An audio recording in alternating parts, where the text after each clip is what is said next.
Video போட்டு ரொம்ப நாள் ஆகுது. ஏன்னா நடுவில் வந்து பார்த்தீங்கன்னா வார் வந்ததால் எந்த ஸ்டாக்காக இருந்தாலுமே டவுன் ட்ரெண்டில் தான் போயிட்டு இருந்தது. பட் ஈவன் தோ இப்போ ஏன் வீடியோ அகெயின் அப்படின்னா எல்லாருக்குமே தெரியும் Q4 ரிசல்ட் வர ஆரம்பிச்சிச்சு. ஸோ நம்ம சேனல் வந்து ஸ்பெஷல் பார்த்தீங்கன்னா இந்த மாதிரி ரிசல்ட் பேஸில் அனலைஸ் பண்ணி கொடுக்கறது தான். ஸோ அப்படி 2 ரிசல்ட் இப்போ எக்ஸலண்ட்டாக வந்திருக்கு. ஸோ அதை தான் வந்து பார்க்க போகிறோம். ஃபஸ்ட்டு வந்து பார்த்தீங்கன்னா angel one. So angel one ஒரு புரோக்கர் கம்பெனி. அவங்க வந்து பார்த்தீங்கன்னா 320 crores வந்து ப்ராஃபிட் வந்து இந்த தடவை எடுத்திருக்காங்க.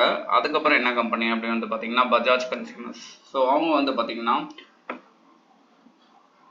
64 crores வந்து ப்ராஃபிட்டை வந்து எடுத்திருக்காங்க. கம்பேர்ட் டு த ப்ரீவியஸ் குவார்ட்டரோட இந்த குவார்ட்டர் வந்து டபுள் ஆகிருக்கு. ஓகேங்களா? ஸோ டெக்னிக்கலாக என்ன நடக்குதுன்னு பார்ப்போம்.